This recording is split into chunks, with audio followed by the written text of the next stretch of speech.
Welcome back, everyone. Tonight, we are traveling through time back to the days of palaces lit by candlelight, where history was not just written in ink but carved out in ambition, family rivalries, and survival. Our journey begins with the birth of a girl who would eventually become one of the most legendary rulers of England, Elizabeth I. I want you to imagine this clearly. The year is 1533. The air inside Greenwich Palace carries the smell of burning wood from great fireplaces, herbs scattered across the floors to mask less pleasant odors, and the faint dampness that clings to every stone wall. Outside, the River Thames rolls by slowly under a grey English sky, carrying the sounds of merchants shouting, horses clattering on cobblestones, and voices echoing from passing boats. In this world of both grandeur and discomfort, a baby has just been born. Her name is Elizabeth. She has no idea that her arrival will change the course of history, nor that her life will be filled with danger and uncertainty from the very start. Elizabeth was the daughter of King Henry VIII and Anne Boleyn, Henry's second wife. To most parents, the birth of a healthy child would have been a moment of pure joy. But for Henry, it was a disappointment. He had torn England away from the Catholic Church, defied the Pope, and made enemies across Europe in pursuit of one goal: a son to secure his dynasty. After all that, what he received was a daughter. For us today, that might sound absurd. How could the gender of a baby matter so much? But in the 16th century, it mattered more than almost anything. Sons were seen as heirs, the continuation of a dynasty. Daughters were pawns to be married off for political gain. So from the moment of her first cry, Elizabeth was caught in the shadow of her father's frustration. This is where the story of Elizabeth becomes so profoundly human. Imagine being born into a family where your worth is doubted before you can even speak.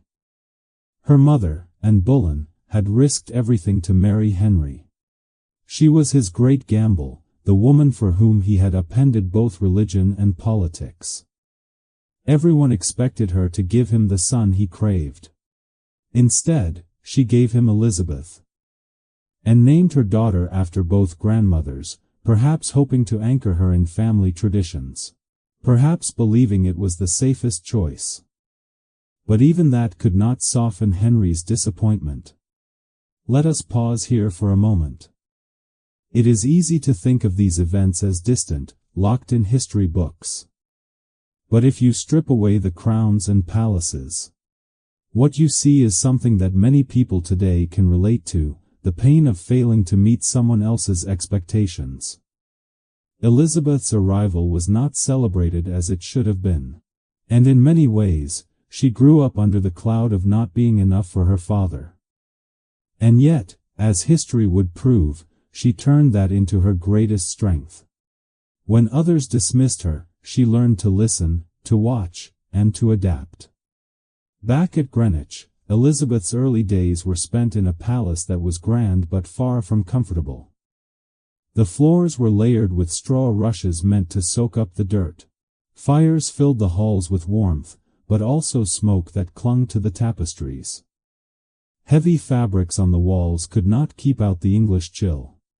It was a strange world, part luxury, part hardship. Elizabeth was surrounded by the symbols of power, yet her position within that power was already unstable. For Anne Boleyn, Elizabeth's birth was both triumph and tragedy. On one hand, she had given Henry a living, healthy child, which was no small feat in an age when many infants did not survive. On the other, she knew Henry's expectations had not been met. Her place at court was fragile, and Elizabeth's future was tied to it. If Anne fell, Elizabeth would fall with her. And within just a few short years. That is exactly what happened. In 1536, when Elizabeth was not yet 3 years old, Anne Boleyn was accused of crimes adultery, treason, and worse charges that most historians believe were fabricated to clear the way for Henry to marry again, and was executed at the Tower of London. And Elizabeth, barely old enough to form full sentences, was declared illegitimate. In a single day, the little girl who had been a princess with every privilege became an outcast. Her household reduced, her title stripped away, and her position uncertain. Imagine being that child. One day you are surrounded by servants, fine clothes, and endless attention. The next, the whispers around you are filled with fear, the faces of your caretakers clouded with worry. And the world you knew disappears. Elizabeth could not yet grasp what was happening, but the effects of that upheaval would shape her entire character. She learned early that status could vanish overnight, that power was fragile, and that survival required resilience. And here is where her story offers something to us today. Elizabeth could have faded into obscurity, as many children in her position did. But instead, she grew into someone who learned from instability rather than being broken by it. She turned disappointment into determination, rejection into resolve. Greatness is rarely born in comfort. It is shaped by struggle. So this is where our journey with Elizabeth begins. A baby born into grandeur but marked by her father's disapproval, a child whose first years were filled with uncertainty, and a young girl destined to face more challenges than most adults could ever imagine. In the next part of our story, we will follow her into those uncertain years after her mother's fall, and we will see how she adapted to loss, isolation, and shifting fortune, building the foundations of the queen she would one day become. After the fall of her mother and the loss of her title, Elizabeth's world shifted once again. She was no longer the pampered princess in the cradle of Greenwich. Instead, she grew up in smaller households, surrounded not by the pomp of court but by a quieter, more uncertain existence. Yet in that quieter space, something remarkable began to take shape. Elizabeth's mind. Unlike many girls of her time, Elizabeth was given an education that rivaled, and in some ways surpassed, that of her male counterparts. This was not an accident. Henry VIII might have been disappointed in her at first, but later wives of Henry, particularly Catherine Parr, took a keen interest in Elizabeth's development. Catherine believed that girls deserved a proper education, a revolutionary thought in the 16th century. She made sure Elizabeth had access to the best tutors, scholars who could train her in languages, history, philosophy, and theology. By the time she was a teenager, Elizabeth could speak Latin, Greek, French, and Italian fluently. Imagine that for a moment, a girl growing up in an age when most women were taught little more than household skills was instead learning to debate in the languages of ancient Rome and Greece. Elizabeth did not simply study because it was expected of her. She loved learning. She devoured knowledge, treating books as allies, ideas as weapons, and languages as doors to other worlds. And this passion did not just give her a sharp mind. It gave her a kind of independence that no title or wealth could ever guarantee. When her royal status was unstable, education became her shield. When her future was uncertain, wisdom became her compass. Her bond with her younger brother Edward was another anchor in these years. Edward, the long-awaited male heir, was the golden child in their father's eyes. Yet instead of being rivals, the two siblings found common ground. They were both isolated from other children their age, raised in an environment where every move was observed, every word weighed. Together they found comfort in books and lessons, often learning side by side. Edward admired his sister's intelligence, and Elizabeth admired his quick grasp of ideas. It is not hard to imagine the two of them, still young, sitting under the watchful eye of a tutor, scribbling notes in Latin, exchanging thoughts with the ease of two bright minds who had no one else to talk to on their level. Now, why does this matter? Because in those shared lessons and stolen hours of companionship, Elizabeth learned empathy. She understood what it was like to live under pressure, to be judged not just for who you were but for what you represented. That empathy would later guide her as a queen, helping her to balance the fierce divisions in her country with a kind of cautious understanding. But education was not only about books. It was also about survival. Elizabeth's tutors taught her to argue, to analyze, to think strategically. These were not abstract lessons, they were training for a world where one wrong word could lead to imprisonment, where silence could be more powerful than speech, and where being underestimated could be turned into an advantage. Many historians believe that Elizabeth's poise in later crises, the way she could face interrogation without crumbling, the way she could outmaneuver seasoned politicians, was born in these early classrooms. She learned not only what to say but when not to say it. It is worth pausing here and drawing a parallel to our own lives. Think of times when learning something new has opened doors you did not know existed. Maybe it was picking up a language, a new skill, or even just reading the right book at the right time. Education is not only about passing exams or earning degrees. It is about equipping ourselves to navigate the unexpected. Elizabeth did not know she would one day be queen. In fact, for much of her youth, it seemed impossible. But when the crown eventually came, it was her education that made her ready. Her love for knowledge also made her adaptable. England during her childhood was a land of religious turbulence. One year, the official faith leaned Protestant. The next, Catholic practices were restored. Families and communities were torn apart by these swings. Elizabeth's studies in theology, philosophy, and languages gave her the ability to see beyond dogma. She could understand arguments on both sides, and later as queen, this flexibility allowed her to craft a religious settlement that avoided extremes. Where others saw only black and white, Elizabeth could navigate the gray. And yet, even as she studied and bonded with her brother, Elizabeth was learning another, harsher lesson: knowledge alone did not protect her from danger. The people around her, advisors, stepmothers, guardians, sometimes had their own ambitions, and Elizabeth's position as a royal child made her vulnerable to manipulation. One of the most infamous examples came in her teenage years, with Thomas Seymour, Catherine Parr's new husband after Henry's death. Seymour's inappropriate behavior toward Elizabeth forced her to recognize just how precarious her position was as a young woman in a male-dominated world. That early brush with danger imprinted on her the importance of caution, composure, and self-control. Through it all, Elizabeth built a foundation of empathy and alliance.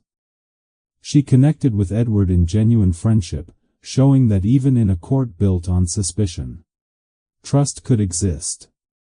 She impressed her tutors with her brilliance, forming bonds with scholars who saw in her a spark of potential far beyond what anyone expected of a girl. And she began to practice the art of listening, waiting, and watching, a skill that would become one of her greatest strengths as queen. By the time she entered her late teens, Elizabeth was not just the daughter of a disgraced queen and a disappointed king. She was a young woman with a mind sharpened by study, a heart tempered by empathy, and a survival instinct honed by experience. The girl who had once been dismissed as a political afterthought was quietly becoming a force to be reckoned with. And though she did not yet know it, the education and alliances she cultivated in those years would soon help her weather storms far greater than she could imagine.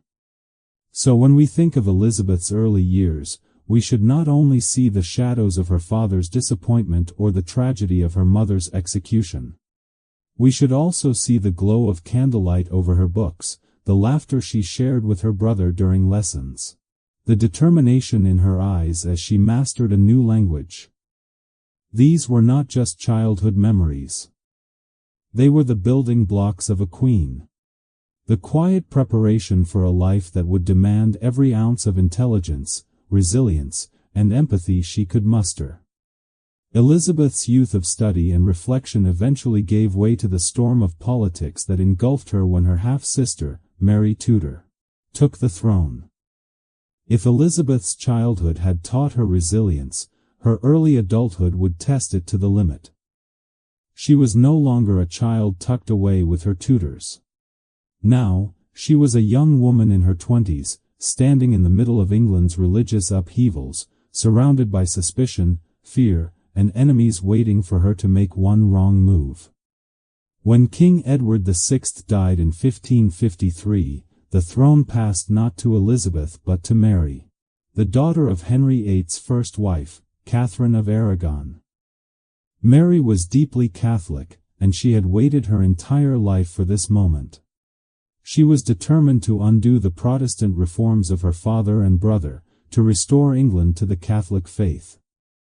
But there was a problem. Elizabeth had been educated by Protestant tutors, raised in an environment that leaned toward reform, and she was now the most obvious alternative to Mary's Catholic rule.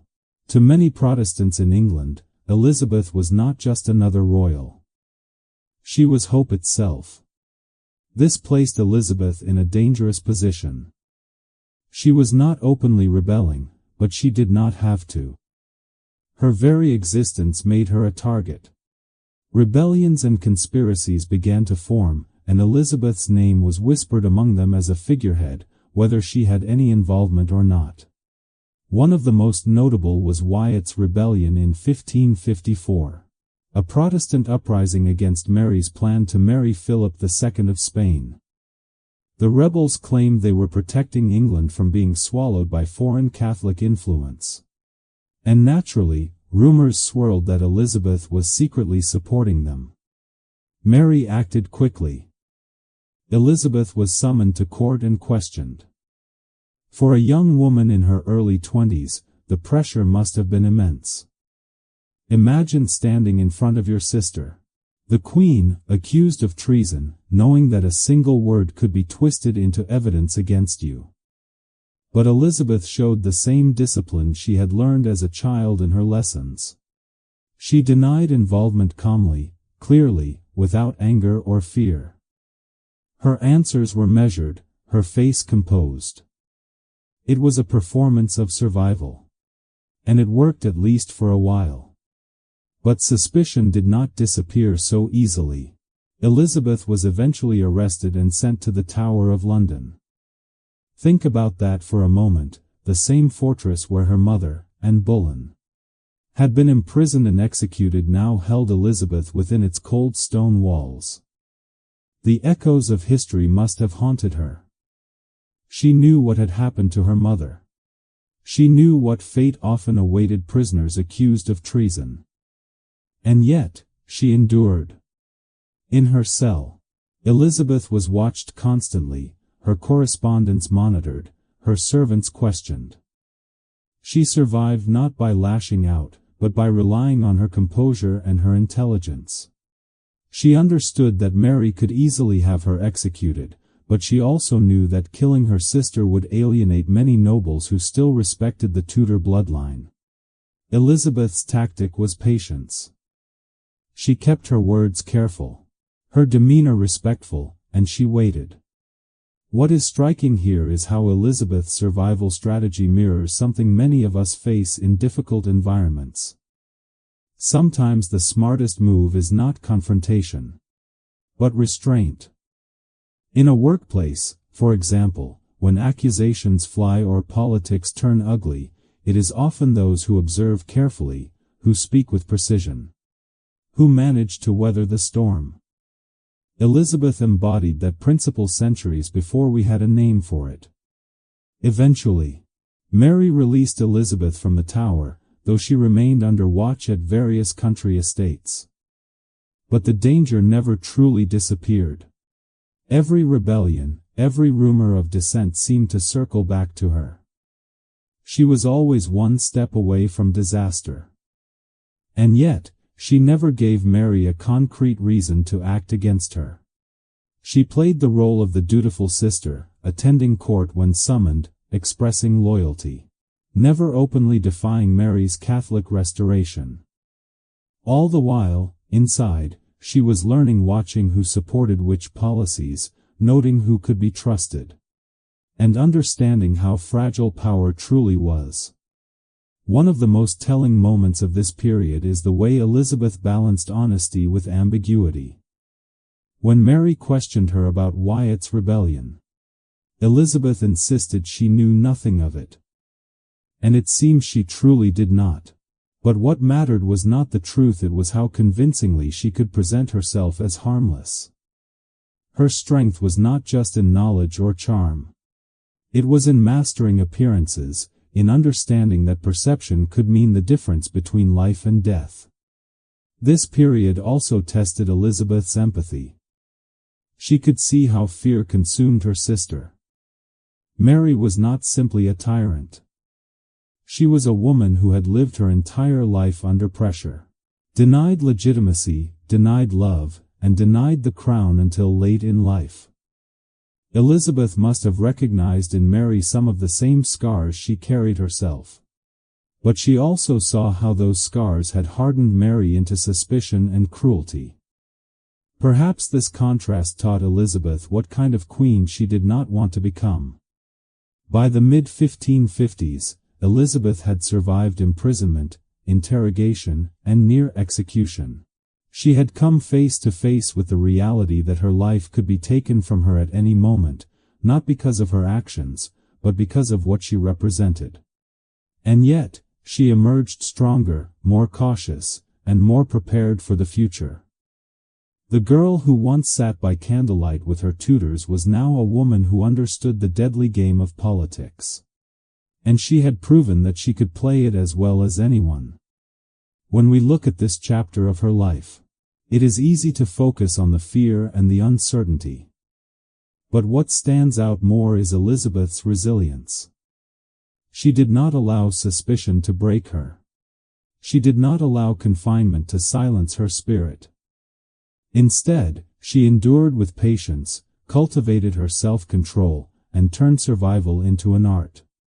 These years under Mary's reign were not wasted, they were Elizabeth's training ground. And when the crown eventually came to her, she carried with her not just the knowledge of books, but the lived experience of navigating suspicion, betrayal, and danger with unshakable composure. So by the time Elizabeth walked out of Mary's shadow, she was no longer simply the daughter of Anne Boleyn or the sister of a king. She was a survivor who had learned mercy, cunning, and discipline in the harshest of classrooms. And soon, she would be called upon to put all of those lessons to the test as the fate of England itself fell into her hands. When Mary Tudor's health began to fail in 1558, all eyes turned to Elizabeth. The woman who had once been locked away in the Tower, suspected and nearly destroyed, was suddenly the most likely heir to the throne of England. The transition was not smooth. Power never shifts easily, but on November 17, 1558, at the age of 25, Elizabeth was proclaimed queen. For the first time in her life, she was no longer a pawn in other people's games. She was the one holding the crown, and the nation was watching. But if the coronation glittered with celebration, the reality behind it was far darker. Elizabeth inherited a kingdom that was in financial ruin, religiously fractured, and politically vulnerable. England's treasury was empty. Its people were exhausted by years of religious conflict, swinging back and forth between Catholic and Protestant rule. Neighboring powers like France and Spain, far wealthier and stronger, loomed like predators circling prey. And at the center of it all was Elizabeth, young, unmarried, and untested. From the very first day, Elizabeth showed she understood the importance of symbolism. At her coronation in January 1559, she walked into Westminster Abbey dressed in a white gown. the color of purity, with her red hair crowned and styled to catch the candlelight. The message was clear: she was the Virgin Queen, untouched, independent, and yet regal enough to command loyalty. While her counselors debated policies and foreign alliances, Elizabeth was already shaping the image that would define her reign. She understood something essential: that appearances were not frivolous. They were weapons. Still, appearances alone could not mend a broken nation. One of Elizabeth's first and most delicate challenges was religion. Her father's break with Rome, her brother Edward's Protestant reforms, and her sister Mary's Catholic restoration had left England bitterly divided. Families were torn apart, neighbors eyed one another with suspicion, and faith was not only a matter of belief but a matter of survival. Elizabeth knew she could not afford to lean too far in either direction. If she was too Protestant, she risked alienating Catholic nobles and sparking rebellion. If she was too Catholic, she would lose the trust of Protestant reformers who had already suffered under Mary's reign. Her solution was a religious settlement that became one of the defining acts of her early rule. She re-established Protestantism, but in a way that was careful, measured, and inclusive. The new Church of England would use English rather than Latin, and the monarch would serve as its supreme governor. Yet Catholics who outwardly conformed were largely left in peace, so long as they did not openly challenge her authority. It was not perfect, and it did not end religious tension altogether, but it was a compromise, a middle path that brought enough stability for England to move forward. This ability to navigate extremes was Elizabeth's genius. She did not seek to please everyone; that was impossible, but she knew how to create just enough balance to keep her enemies from uniting. It is a lesson leaders today could learn from. When faced with polarized sides, sometimes the wisest course is not to choose one completely but to carve out a space where coexistence, however uneasy, is possible. Beyond religion, Elizabeth faced another challenge almost immediately: marriage. The question of whom she would marry was not just gossip fodder. It was a matter of national security. For centuries, queens had been expected to marry, to produce heirs, and to form alliances through matrimony. Foreign princes and ambassadors flooded her court with proposals. Philip II of Spain, the powerful Catholic king who had once been married to her sister Mary, suggested himself. Protestant suitors from Sweden and the German states courted her as well. Even English nobles, like her childhood friend Robert Dudley, hoped to become more than companions. But Elizabeth, with a composure that stunned her council, deflected them all. She asked careful questions about treaties and dowries, listened politely, and then gave nothing away. She understood something radical: marriage meant sharing power, and in her case, it meant handing over England's sovereignty to a husband. She had seen what marriage had cost her sister Mary: public unpopularity, foreign entanglements, and political weakness. She would not repeat that mistake. So she played the game of diplomacy without ever committing, keeping suitors guessing, using proposals as leverage, but never allowing herself to be trapped. This decision shocked many at the time. How could a woman rule without a husband? How could England survive without a king beside her? Nobles muttered, foreign leaders sneered, and even her own advisers worried. But Elizabeth turned doubt into fuel. If the world expected her to lean on a man for power, she would prove them wrong. And that refusal to marry, far from weakening her, became one of the defining strengths of her reign. She became the Virgin Queen not because she lacked options but because she chose sovereignty over dependence. What makes this even more fascinating is how she managed the narrative. She did not simply say no to marriage, she reframed it. She declared herself married to England, her people, her children, her crown, her devotion. What could have been seen as stubbornness became, instead, a kind of holy sacrifice, a vow that elevated her above ordinary rulers. She was no longer just a queen. She was a symbol of unity, independence, and resilience. But let us not imagine it was all smooth sailing. Elizabeth's early reign was filled with tension, plots, and challenges. Catholic powers abroad considered her illegitimate and hoped to remove her. Nobles at home tested her authority. And always, in the background, was the question of succession. With no husband and no children, what would happen to England when she was gone? For Elizabeth, these were not easy questions to face, but she knew better than anyone that survival was not about finding easy answers. It was about holding steady, projecting confidence, and buying time until stronger foundations could be built. Looking back, it is clear that Elizabeth's first years as queen were crucial. They established the tone of her reign. She was careful but not weak. Firm but not inflexible, unmarried but not alone. She used appearances, symbolism, and diplomacy to buy herself the space she needed to govern. And slowly, against the odds, she began to transform a fractured kingdom into something stronger. So when we picture Elizabeth at 25, newly crowned, standing in her white gown with the crown glittering on her head, we should see more than ceremony. We should see a young woman stepping into the most dangerous job in Europe, armed not with an army or a fortune but with intelligence, patience, and an iron will. She was ready to prove that even in a world dominated by kings, a queen could be feared, respected, and admired. Elizabeth's decision to stand alone, to remain unmarried and independent, was more than a personal choice. It became the foundation for a new chapter in England's story. With her crown secure and her religious settlement in place, she now had to transform a fragile kingdom into a nation that could defend itself, prosper, and command respect on the world stage. This was not an easy task. Elizabeth inherited empty coffers, restless nobles, and neighbors who doubted her legitimacy. Yet in time, she would turn weakness into strength, and England into a rising power.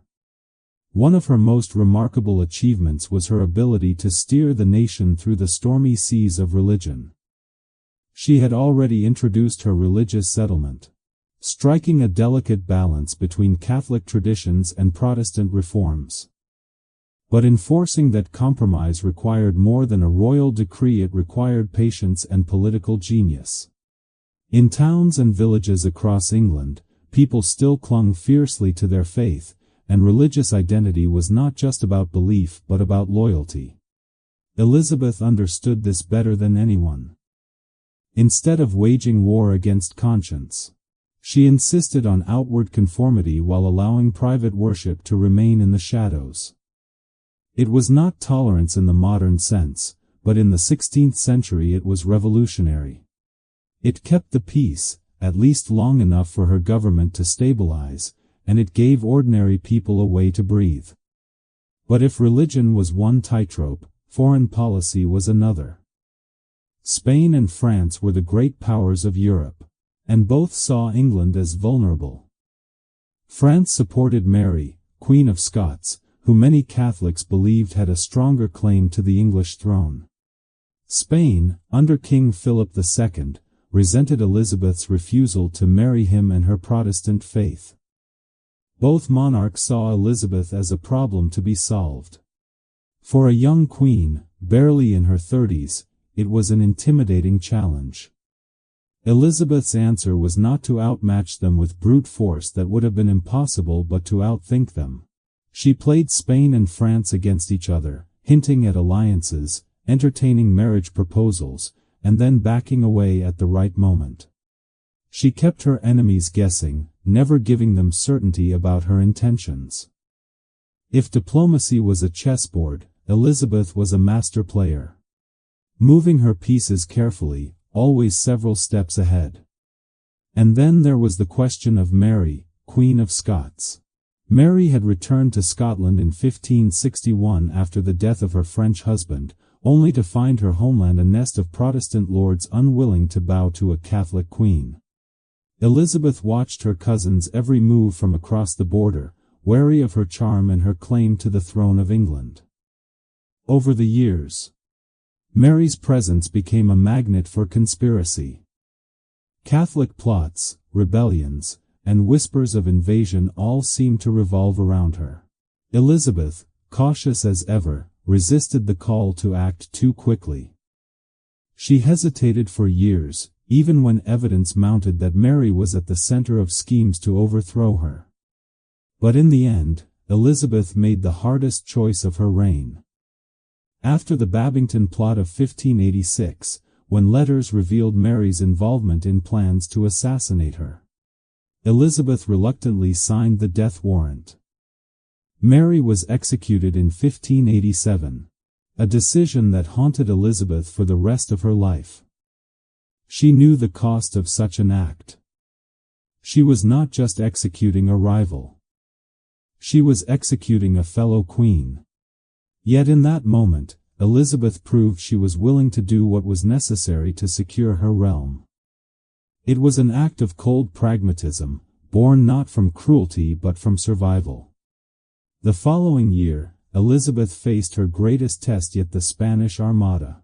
King Philip II of Spain, enraged by Mary's death and Elizabeth's support for Protestant rebels in the Netherlands, launched a massive invasion fleet in 1588. It was the largest naval force Europe had ever seen, a floating fortress of over 100 ships, thousands of soldiers, and the weight of empire behind it. The plan was simple: sail up the English Channel, link with Spanish forces in the Netherlands, and march on London. If successful, England would fall, and Elizabeth would be dethroned. The odds were terrifying. England's navy was smaller, its resources limited. Yet Elizabeth's leadership turned the tide. She trusted her commanders. Like Sir Francis Drake and Lord Howard of Effingham, who used speed and strategy to harass the massive Spanish ships, the English employed fire ships to scatter the Armada, breaking its tight formation. Fierce storms battered the Spanish fleet as it retreated north around Scotland and Ireland. By the time survivors limped back to Spain, the invincible Armada was shattered. Elizabeth's role was not just strategic, it was symbolic.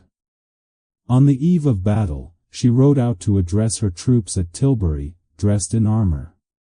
Her voice steady as she declared that though she had the body of a weak and feeble woman, she possessed the heart and stomach of a king.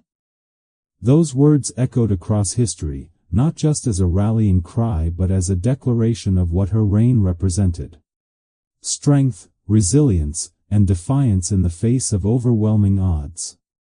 The victory over the Armada changed everything.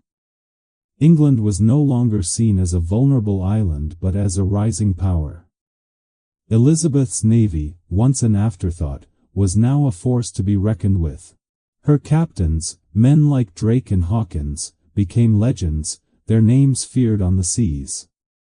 The victory did not just secure Elizabeth's throne, it secured England's future as a naval power, laying the foundations for an empire that would stretch across the globe.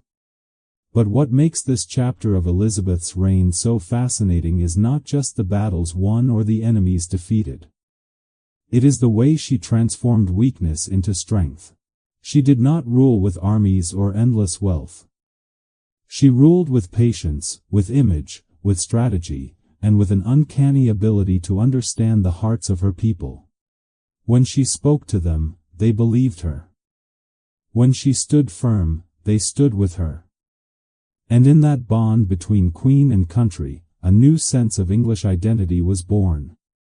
By the end of the 1580s, Elizabeth was no longer the uncertain young woman struggling to prove herself.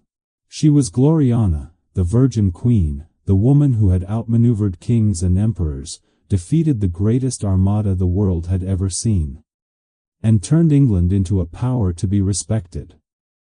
And though challenges still lay ahead, she had shown that her reign was more than survival. It was the rise of a nation.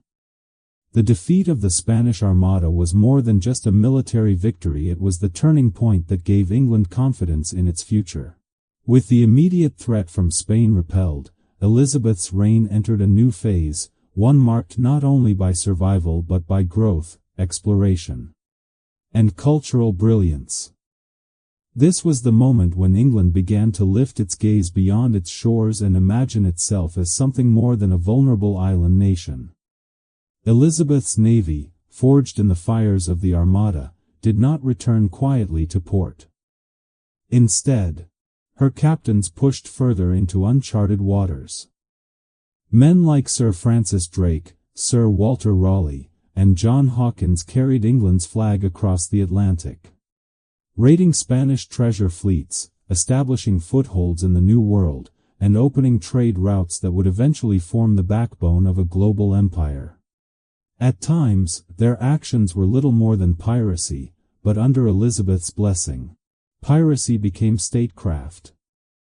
Every Spanish ship captured, every chest of silver or gold seized, was not just profit, it was proof that England could challenge the mightiest empire of the age. Elizabeth herself encouraged these ventures, though always with caution. She was no reckless gambler. She understood the risks of angering powerful enemies. But she also knew that England could not remain passive. The wealth and opportunities of exploration were too great to ignore. So she walked the same careful line she had in politics and religion, encouraging progress, yet always making sure she could deny involvement if things went wrong. It was a balancing act that allowed England to expand without collapsing under the weight of its ambitions. At home, Elizabeth's reign became known as a golden age of culture.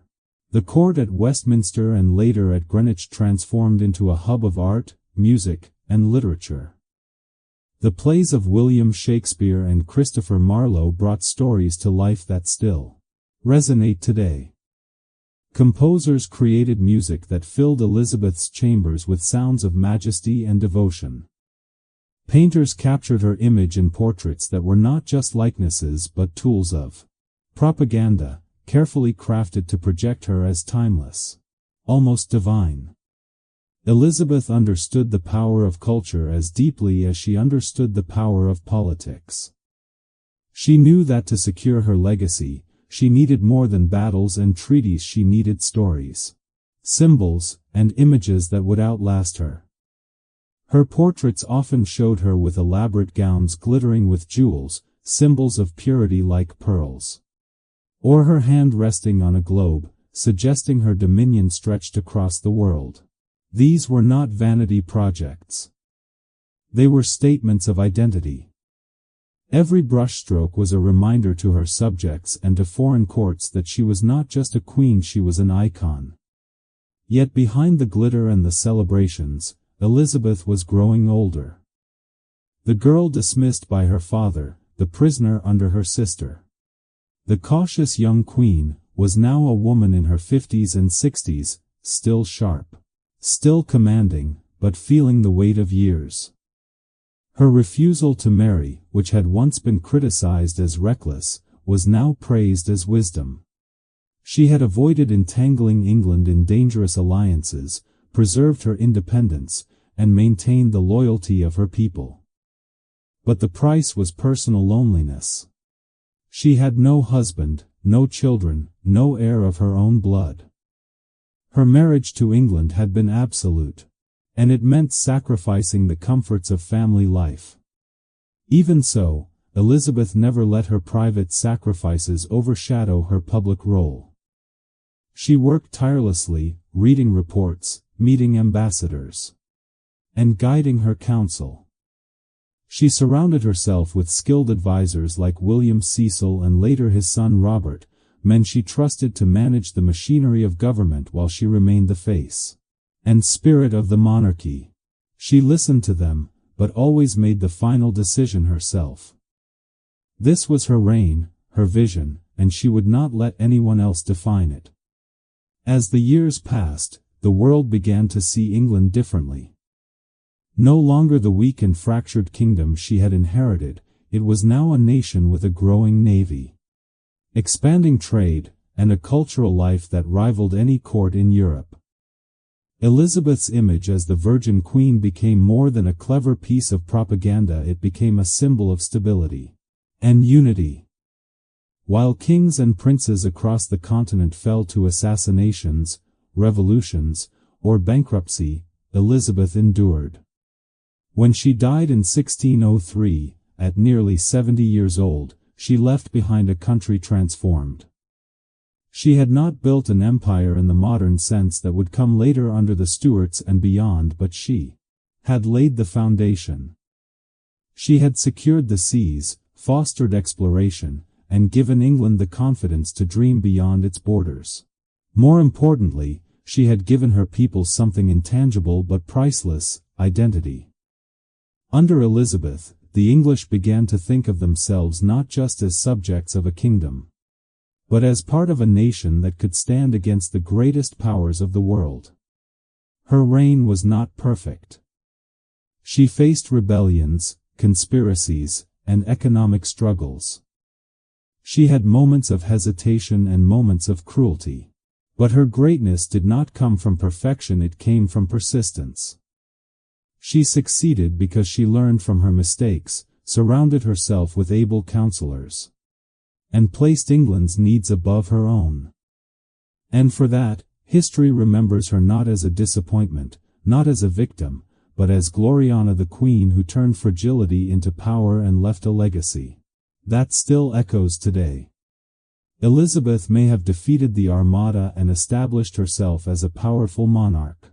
But one question never left her court, her counselors, or the whispers of foreign ambassadors: whom would she marry, from the moment she placed the crown on her head? Marriage was not just a personal matter, it was a political weapon, a bargaining chip, and, for many, the ultimate test of her reign. For most queens of Europe, marriage was inevitable. It secured alliances, produced heirs, and guaranteed stability. For Elizabeth, however, the question became a battlefield where she proved, time and again, that she would not let anyone dictate her future. The pressure was immense. At 25, newly crowned, Elizabeth was young and attractive. Suitors lined up from every corner of Europe, each proposal wrapped in promises of alliances and mutual protection. Philip II of Spain, the same monarch whose Armada she would later crush, offered himself soon after Mary Tudor's death. It was a shocking proposal, the widower of her sister, a powerful Catholic king, asking for the hand of a Protestant queen. Accepting him might have silenced Catholic opposition at home, but it would also have placed England firmly under Spanish influence. Elizabeth listened, smiled, and politely declined. Other suitors followed. The Archduke Charles of Austria, a member of the powerful Habsburg dynasty, was considered. So was Eric XIV of Sweden, who courted Elizabeth with gifts and promises of support for Protestantism. Even her own court had hopefuls, most famously Robert Dudley, the Earl of Leicester, who had been Elizabeth's childhood friend and perhaps her closest companion as queen. Their bond sparked endless gossip. Did Elizabeth love him? Did she intend to marry him? The rumors reached across Europe, and ambassadors reported breathlessly on every glance and gesture between the Queen and her favorite courtier. But Elizabeth never allowed those rumors to solidify into commitments. She played the game with skill, entertaining proposals, dangling the possibility of marriage when it suited her, diplomatically, and withdrawing when the time was right. In doing so, she kept her suitors and their countries guessing. France and Spain both hoped to win her hand and thus England's allegiance. But as long as Elizabeth remained unwed, she remained politically flexible, able to maneuver between rivals without being tied down. At home, however, the question of marriage was more complicated. Her counselors were deeply anxious about succession. Without a husband and children, who would inherit the throne after Elizabeth? They feared instability, civil war, or foreign invasion if the succession was not secured. Time and again, Parliament petitioned Elizabeth to marry, reminding her of her duty to provide an heir. Time and again, she sidestepped their pleas. She insisted she had not yet found the right match, or that marriage was a decision that must come in its own time.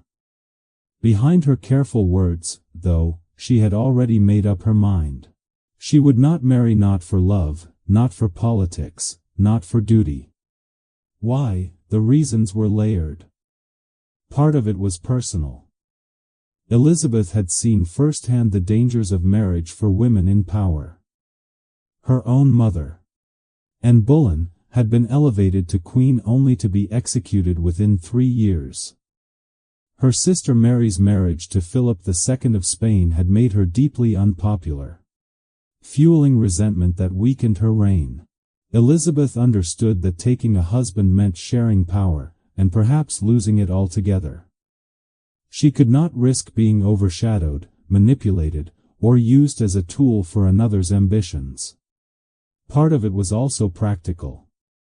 Marriage would have tied England to one faction or another in Europe's tangled web of alliances. To marry a Catholic would enrage Protestants at home. To marry a Protestant would alienate Catholic nobles and risk war with Spain. To marry an English noble like Robert Dudley would cause resentment among the rest of the court, who would see it as favoritism. By refusing marriage altogether, Elizabeth avoided all these traps. And then there was the matter of image. Over time, Elizabeth transformed her singleness from a liability into a strength. She styled herself as the Virgin Queen, devoted not to a husband but to her people. In speeches, she referred to England as her spouse, her crown as her child, her duty as her lifelong companion.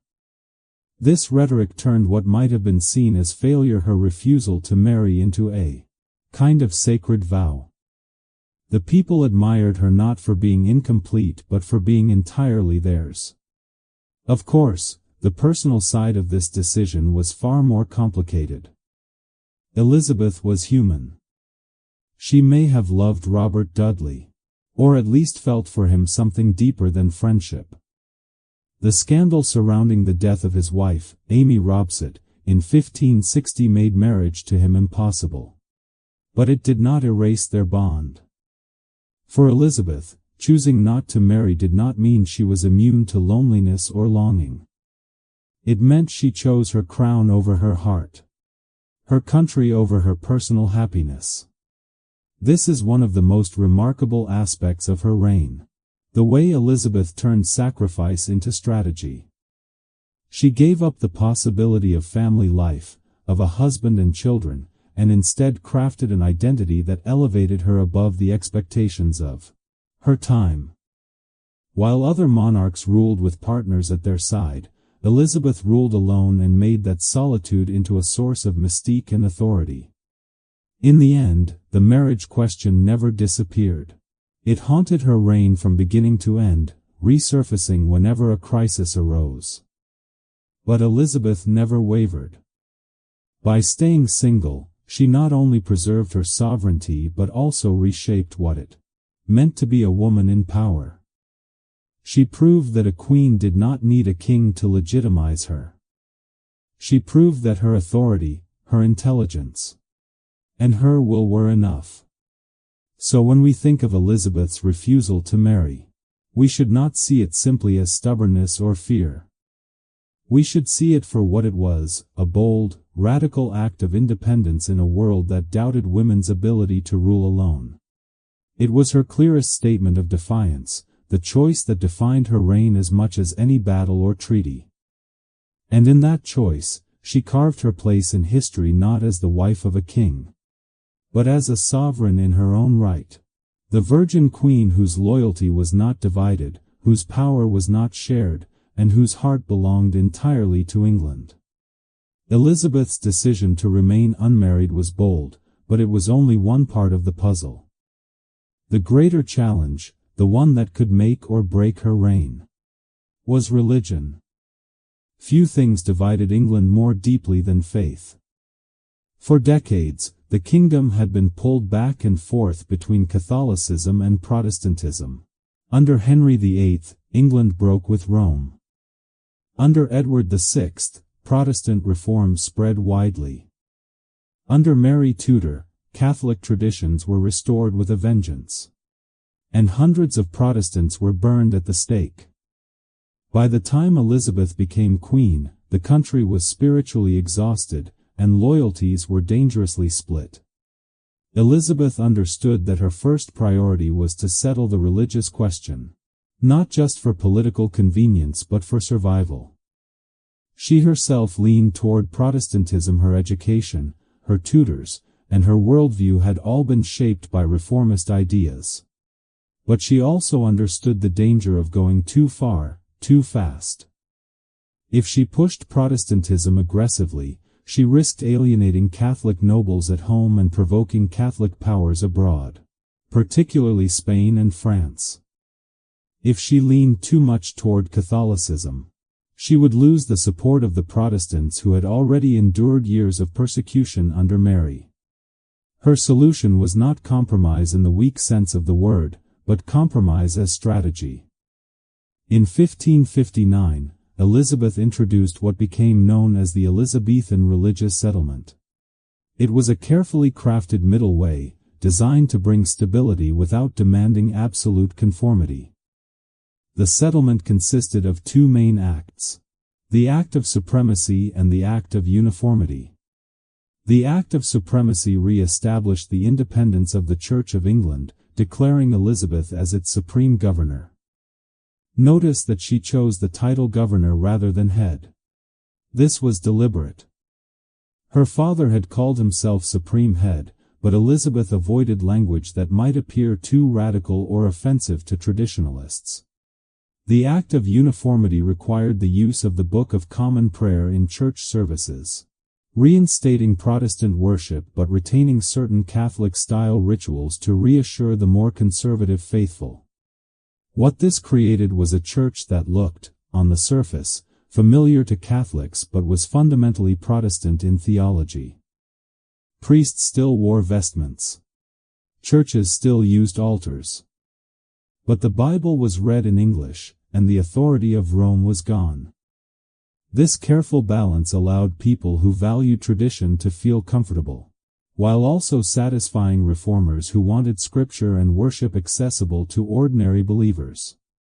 It was not a perfect solution, but it was a brilliant one. Because it gave England something it had not had in years: breathing room. Elizabeth also showed restraint in enforcement. While she demanded outward conformity, attendance at church was required by law. She did not launch mass persecutions of Catholics who remained loyal to their old faith in private. As long as they did not openly defy her authority or plot rebellion, many were left in peace. This approach, known as do not ask, do not tell by some historians, was not born of kindness alone. It was born of pragmatism. Elizabeth knew England could not afford endless religious wars like those ravaging parts of Europe. She needed unity, not purity. The settlement had far-reaching effects. It created what some called the via media, or middle way, which became a defining feature of the English Church. This middle ground not only kept England relatively stable during Elizabeth's reign but also shaped the Anglican tradition for centuries to come. More importantly, it sent a message about Elizabeth's style of rule. She was not a queen who demanded absolute obedience to one extreme. She was a queen who valued survival, stability, and balance above rigid ideology.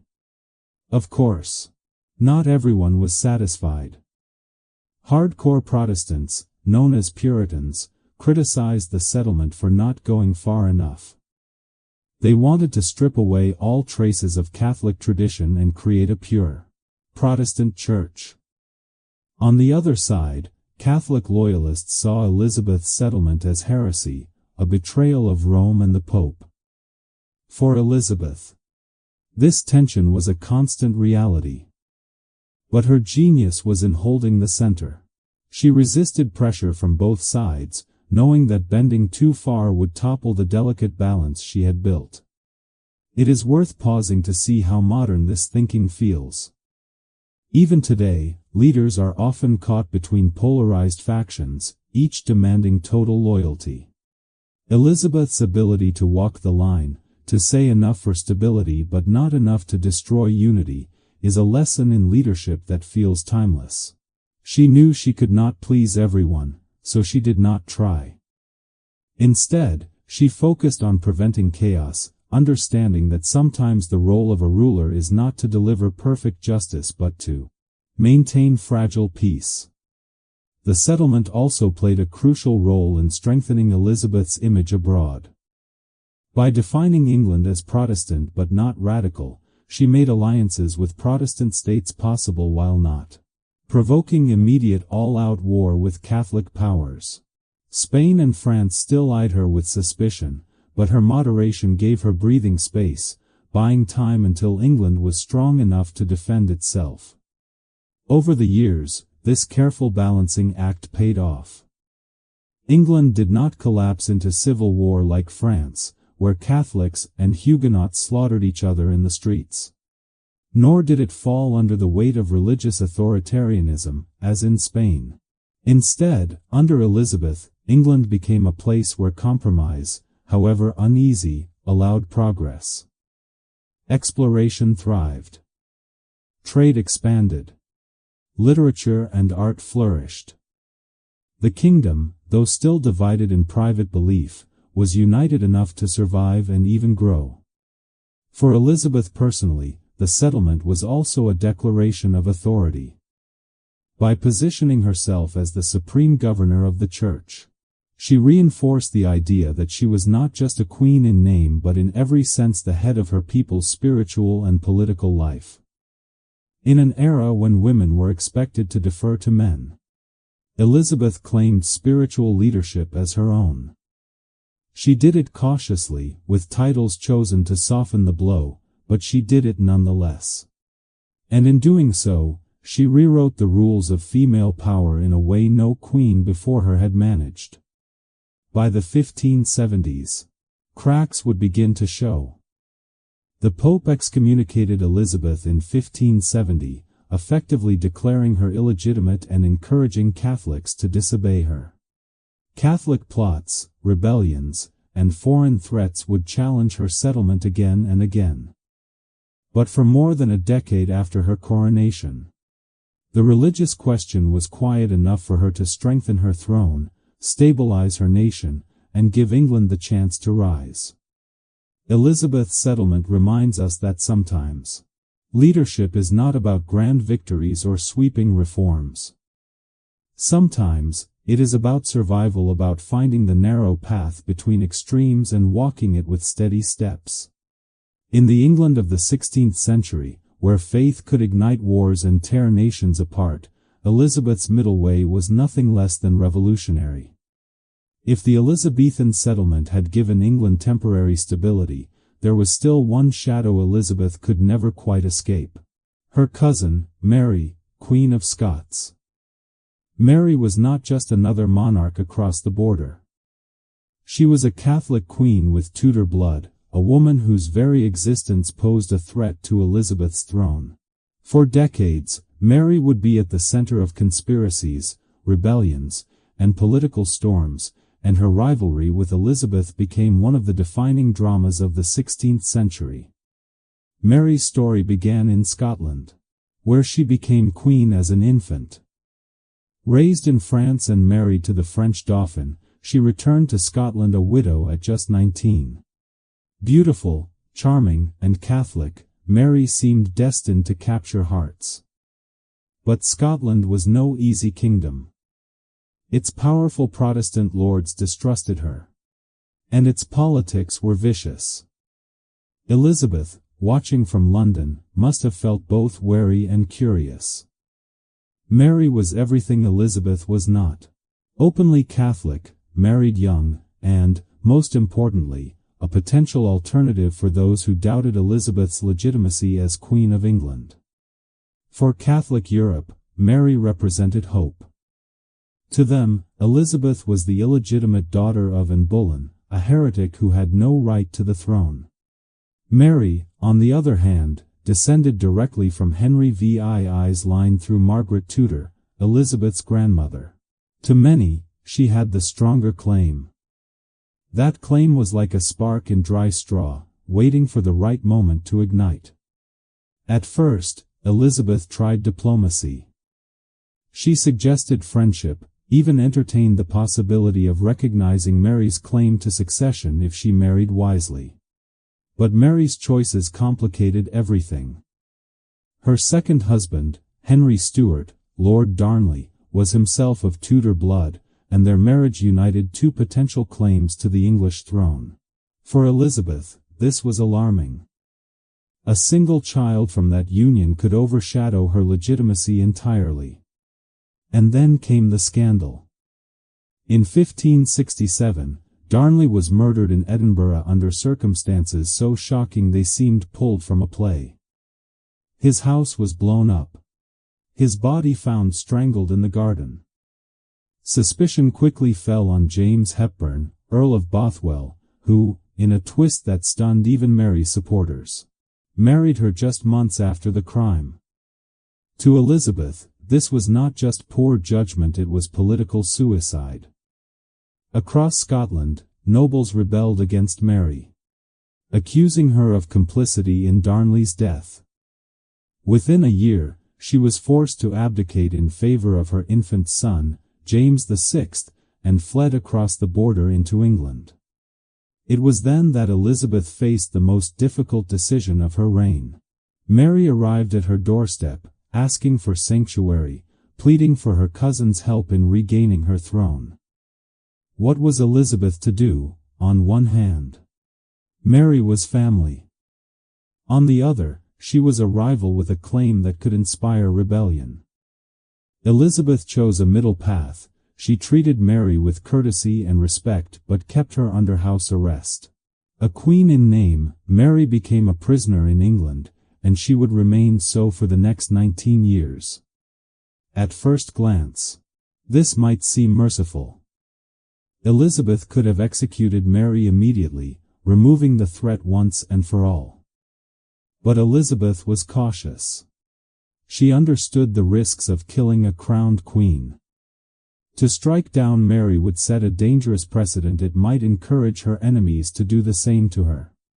So Elizabeth kept Mary alive, a prisoner who was always close enough to watch but never free enough to act. The problem was, Mary did not accept her captivity quietly. From the moment she arrived in England, she became the focal point of Catholic plots. Letters were smuggled to her in wine barrels. Messages hidden in embroidery and book bindings. Nobles who despised Elizabeth's Protestant settlement rallied around her. Foreign powers whispered promises of aid if she could be placed on the throne.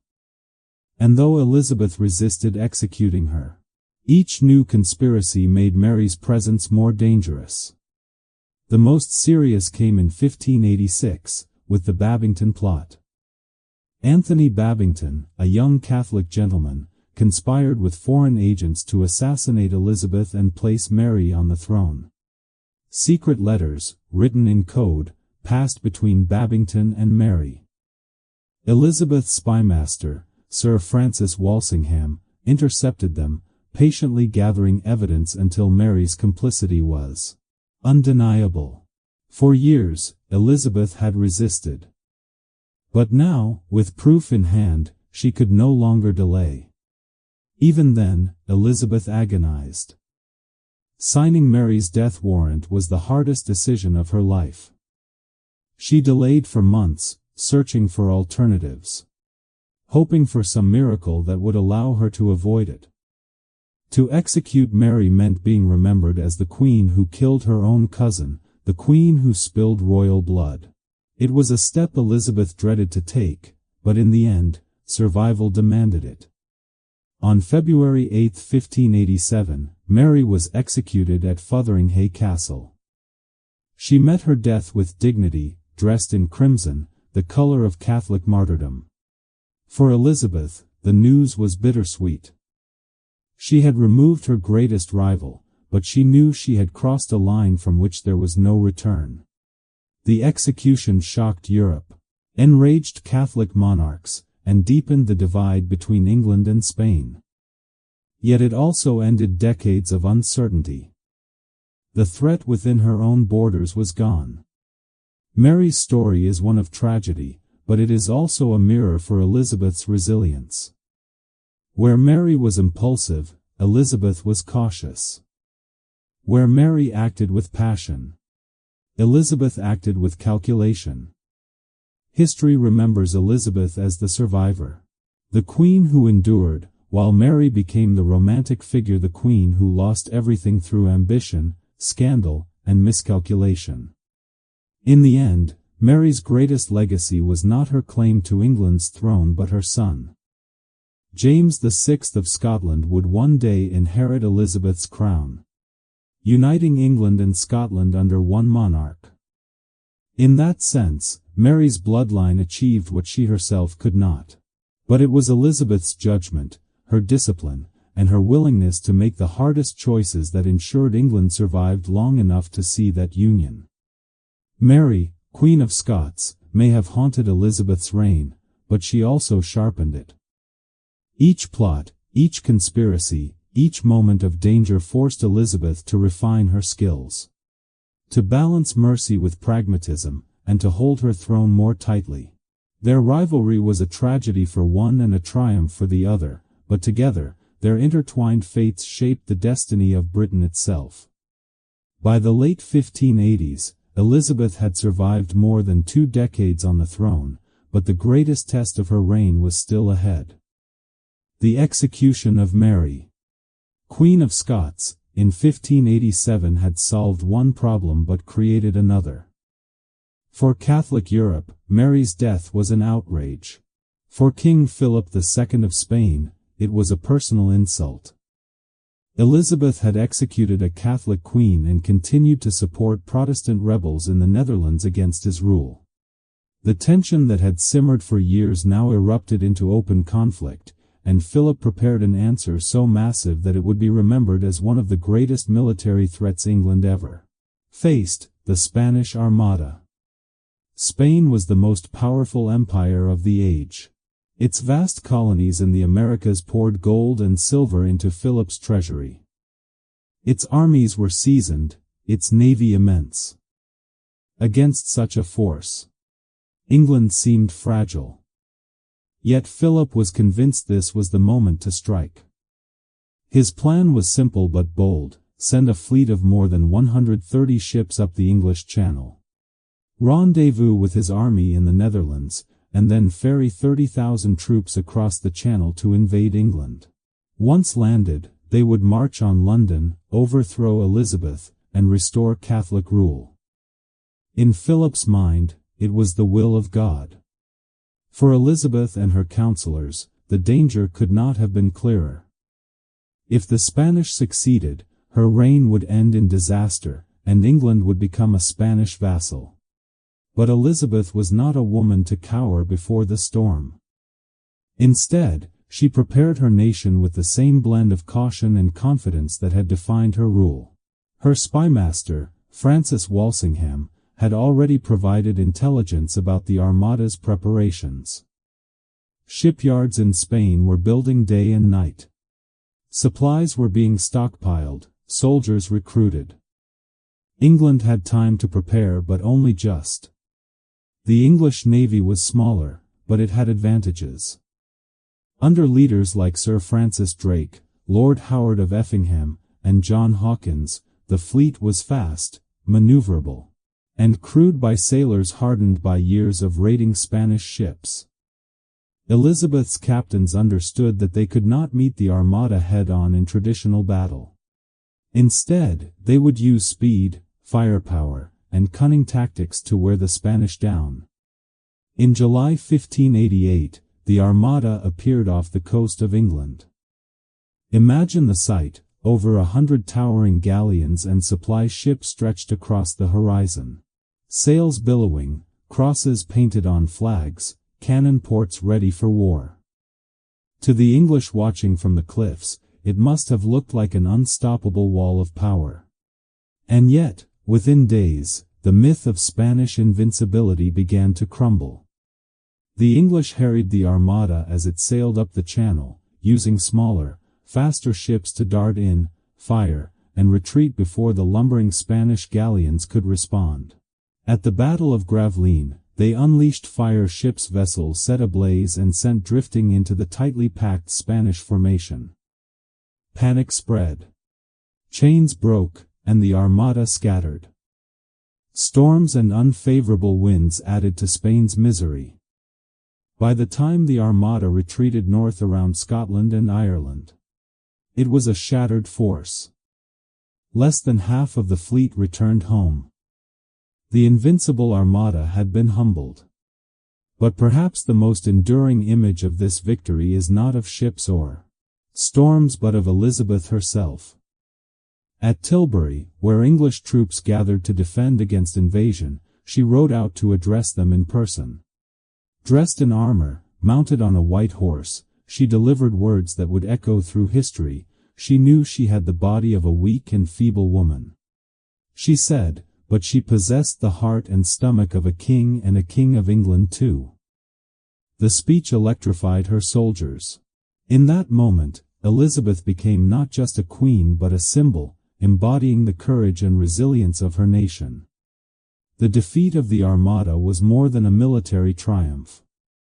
It was a turning point in Europe's balance of power. Spain, though still wealthy and vast, would never again be able to dominate the seas with the same authority. England, once seen as small and vulnerable, had proven it could stand against the greatest empire of the day. The psychological impact was enormous. The victory gave Elizabeth a new aura of invincibility, and her people began to see themselves not just as survivors but as a nation destined for greatness. What is remarkable is how much of this victory was not just about ships and guns but about leadership. Elizabeth did not command the navy herself. But her decisions, her trust in her captains, her use of intelligence, her ability to inspire her people were crucial. She understood that battles are fought not only on the water but in the hearts of soldiers and citizens. Her presence at Tilbury, her words, her composure, all turned fear into resolve. This episode also highlights Elizabeth's gift for turning survival into story. She knew the power of image and narrative. The Armada became more than a battle, it became a legend. The tale of a small nation standing up to a giant and winning. That legend, carefully nurtured, became part of the identity of England itself, shaping how the people saw themselves for generations. Of course, the war with Spain did not end in 1588. Smaller armadas were launched in the following years, and England continued to battle Spain on sea and land. But the Great Armada of 1588 was the decisive moment. It transformed Elizabeth from a cautious ruler into a heroic figure, Gloriana, the warrior queen who defied an empire. For Elizabeth personally, the victory was vindication. All the doubts, the criticisms, the questions about her legitimacy, her singleness, her strength, suddenly, they seemed irrelevant. She had faced the mightiest enemy in Europe and prevailed. And though she knew the challenges of rule were far from over, she had given her people something that mattered just as much as survival: belief. The story of the Armada is not just the story of ships on the sea. It is the story of a queen who understood the value of patience, preparation, and inspiration. It is the story of a nation discovering its strength. And it is the story of how Elizabeth, against all odds, transformed from a vulnerable monarch into one of the most feared and respected rulers in history. The victory over the Spanish Armada in 1588 was not just a moment of survival, it was the spark that lit England's ambition to become something greater. For centuries, England had been a small island kingdom. overshadowed by continental powers like France and Spain. But after the Armada, a shift began. Elizabeth and her captains recognized that naval strength was not merely a shield against invasion. It was a key that could unlock the wealth of the world. What followed was the beginning of England's rise as a maritime power, and though Elizabeth did not live to see the full scope of empire, the foundations were laid firmly during her reign. The English Navy, once seen as little more than a coastal defense force, transformed into a source of pride and confidence. Men like Sir Francis Drake, Sir Walter Raleigh, and John Hawkins became household names, celebrated not only for their daring raids on Spanish treasure fleets but also for their bold exploration of new lands. To the Spanish, they were pirates. To the English, they were heroes. They carried the Queen's blessing, sometimes quietly, sometimes openly, and every chest of silver or gold they captured weakened Spain while strengthening England. These expeditions were more than plunder. They opened doors to trade routes that would expand over the coming centuries. English ships reached the Americas, Africa, and even Asia, bringing back exotic goods, tobacco, potatoes, sugar, and spices that transformed English life.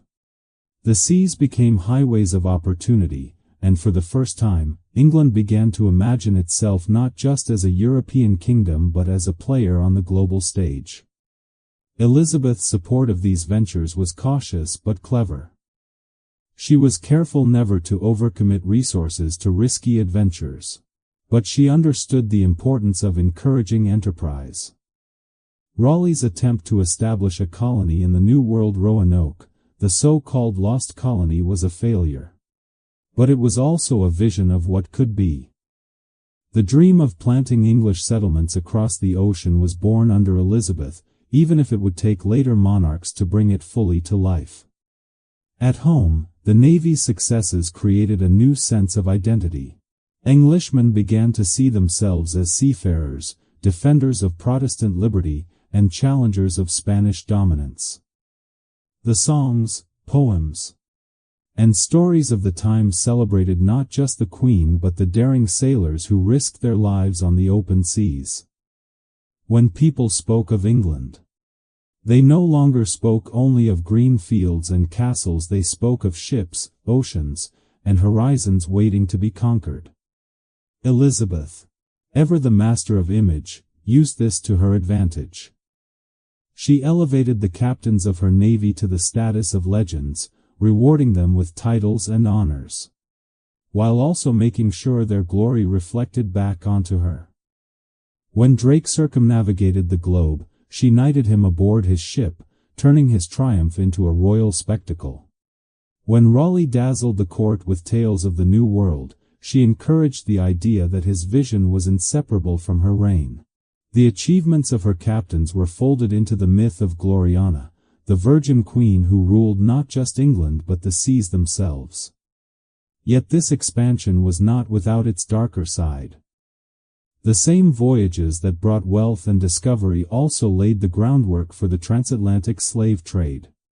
Hawkins, one of Elizabeth's trusted captains, was among the first Englishmen to profit from transporting enslaved Africans to the Americas. Elizabeth invested in some of his voyages, though she likely saw them more as trade ventures than as the monstrous system they would later become. Still, it is a reminder that even in its beginnings, England's global reach was marked by both brilliance and brutality. Despite these complexities, Elizabeth's reign undeniably shifted England's destiny. By the end of the 16th century, the idea of empire was no longer a fantasy but a possibility. The navy had proven its strength, trade routes had been opened, and colonies had been attempted. England was no longer a nation cowering before Spain, it was a nation that Spanish sailors feared. A nation whose flag appeared in waters once dominated exclusively by Iberian powers. The cultural life of the court reflected this confidence.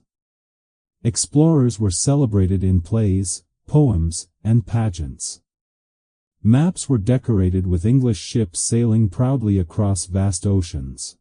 The queen herself was often painted with her hand resting on a globe, a subtle but powerful symbol that her reign stretched beyond the island of Britain. These images were not just decoration, they were propaganda, telling the world and her people that England was rising, that the age of discovery belonged to them as much as to Spain or Portugal. And perhaps the most remarkable part of this story is how Elizabeth balanced ambition with caution. She never allowed herself to be carried away by dreams of empire. She invested enough to encourage exploration and privateering but avoided draining her treasury with costly wars of expansion. She preferred to test the waters literally and figuratively rather than dive headfirst into empire building. In this way, she laid foundations that were strong, flexible, and ready for future monarchs to build upon. By the twilight of her reign, England was no longer a vulnerable island fending off invaders. It was a naval power in its own right, feared and respected across Europe, and increasingly present in the wider world. Elizabeth had not created an empire, but she had created the conditions that made one inevitable. She left her successors a nation with confidence, ambition, and a navy capable of carrying both. For Elizabeth, this was the true legacy of her later years. She had not only protected her throne, she had transformed the very identity of her people. She had turned England outward, toward the seas, toward discovery, toward the future. And though she could not know it, the ripples of her decisions would carry across centuries, shaping the course of history far beyond her lifetime. By the closing years of Elizabeth's reign, the golden image of the Virgin Queen still dazzled Europe. But behind the portraits and pageantry, time was catching up with her. She had ruled for more than 4 decades, a lifetime by the standards of the 16th century. And her body began to feel the weight of years. The once vibrant queen with fiery red hair and tireless energy now struggled with aching joints, restless nights, and the quiet solitude that came with age. Yet even as her strength waned, her will remained ironclad. Elizabeth refused to give in to frailty, for she knew better than anyone that queens did not show weakness. Her later portraits tell a story of both brilliance and defiance. Artists painted her with ageless features, elaborate gowns shimmering with pearls and jewels, symbols of purity and eternal majesty. But those who saw her in private noticed the truth: her hair thinning, her skin marked with the passage of time, her figure more fragile than the painted goddess who stared confidently from the canvas. Elizabeth understood the power of image, and so she allowed herself to be seen as she wished to be. Remembered, timeless, unyielding, the eternal queen. Even in her final years, she worked tirelessly. Reports piled on her desks, ambassadors crowded her chambers, and she continued to weigh decisions with the same sharp intelligence that had carried her through rebellions, invasions, and plots. She surrounded herself with trusted advisors like Robert Cecil, who managed much of the state's business, but she never surrendered control. The crown, to her, was not a burden to be handed off but a responsibility to be carried to the very end. Yet for all her strength, Elizabeth could not escape the question that had haunted her entire reign: succession. She had no husband, no children, no direct heir of her body. Whispers filled the court about who might inherit when she was gone. Some feared civil war, others foreign invasion. Elizabeth herself remained silent on the matter, perhaps believing that naming a successor would invite conspiracy while she lived. But the reality was clear: her cousin James VI of Scotland, the son of Mary, Queen of Scots, was the most likely candidate. The irony was striking.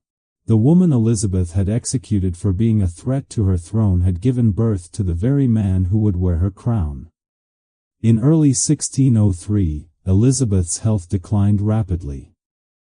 She grew weak, refusing food, sitting for long hours in silence, lost in thought.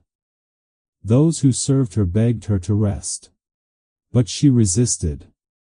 To take to her bed, she said, was to admit defeat, and she would not yield until the last moment. Finally, in March, she could no longer fight the inevitable. She withdrew to Richmond Palace, where she lay surrounded by her ladies-in-waiting and loyal counselors. Even then, she resisted naming a successor outright, but her gestures and words made it clear, James of Scotland would follow her. On March 24, 1603, Elizabeth I died at the age of 69. She had ruled for 44 years, one of the longest reigns in English history. When the news spread, bells tolled across London, and the people mourned deeply. For many, she was the only monarch they had ever known, the queen who had guided them through decades of turmoil, war, and triumph. Her death marked the end of the Tudor dynasty and the beginning of the Stuart line, but her legacy was already secured. Elizabeth had inherited a bankrupt, divided, and vulnerable kingdom. She left behind a nation more united, more confident, and more powerful than ever before. She had defeated the greatest empire of her age, expanded trade and exploration, and presided over a cultural flowering that gave the world Shakespeare, Marlowe, and Spencer. She had proven that a woman could rule as effectively as any king, and perhaps more wisely than most. Elizabeth's legacy is not one of perfection. Her reign had its share of failures, from economic struggles to political executions. But what sets her apart is the way she transformed obstacles into triumphs. She took her father's disappointment, her sister's suspicion, and her cousin's rivalry and turned them into stepping stones. She ruled not through brute force but through intelligence, patience, and the mastery of image and narrative. She became not just a monarch but a myth, remembered as Gloriana, the Virgin Queen, a symbol of England's spirit and resilience. Even now, centuries later, her story resonates. It is the story of someone underestimated, dismissed, even threatened with death, who rose to become one of the most respected rulers in history. It is the story of survival, sacrifice, and vision. Elizabeth showed that true strength is not the absence of struggle but the ability to endure it with dignity. She proved that power is not always about conquest or heirs. It is about leaving a legacy that endures long after you are gone. When we look back on her reign, we see more than history. We see lessons, that leadership requires balance as well as boldness, that image can be as powerful as armies, and that sometimes the greatest victories come not from force but from persistence. Elizabeth did not just rule England, she shaped its identity, planting the seeds of a nation that would one day command the oceans and influence the world. So when the bells of London rang out that spring morning in 1603, they did not just mourn the passing of a queen. They celebrated the life of a woman who had turned fragility into power, solitude into sovereignty, and survival into greatness. Elizabeth I was gone, but the age she created, the Elizabethan age, would echo forever. And so, the story of Elizabeth I comes to its close. From a child born under her father's disappointment, a princess who lost her mother and even her royal title, to a young woman imprisoned in the Tower of London, Elizabeth endured every doubt and danger fate could place upon her. Yet instead of breaking, she learned to listen, to observe, to wait, and to seize her moment. Those years of uncertainty shaped the steel within her. When the crown was placed upon her head, Elizabeth became more than the queen of a divided land. She became the symbol of hope itself. She steered the nation through religious fractures with balance and care. She turned the question of marriage, once seen as her weakness, into a diplomatic weapon that made all of Europe watch her every move. And when Spain's mighty Armada threatened her shores, she proved that she was not just the queen of a throne, but the leader of a people who stood strong against the storm. What made Elizabeth truly extraordinary was not only the victories she won, but the story she created around herself. She became an icon, a living legend who bound her people together. When she declared that she had the body of a weak and feeble woman, but the heart and stomach of a king, she redefined leadership. Power was no longer about gender or inheritance, it was about vision, persistence, and the ability to inspire a nation to believe. Her legacy stretched far beyond her time. Under Elizabeth, England was no longer a trembling island at the mercy of stronger empires. It became a nation of explorers, dreamers, and creators. The voyages across oceans, the plays of Shakespeare, the music, the art, all of it formed what history now calls the Elizabethan Age. But the greatest lesson of her story is not simply national pride, it is a universal truth. Elizabeth was not given an easy path. She was dismissed, underestimated, even seen as a threat. And yet, from those disadvantages, she built her strength.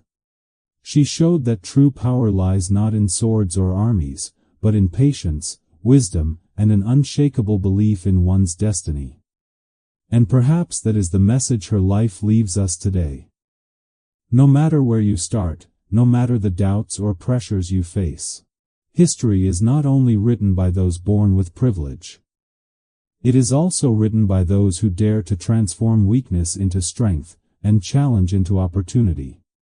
Elizabeth I did exactly that, and her reign proves that even in the harshest times, a person can turn survival into greatness. So, as we close tonight's story, let the image of the Virgin Queen remind us that you cannot always control where your journey begins, but you can decide how to write the ending. Elizabeth chose to write an age, and that is why her name still echoes through the centuries.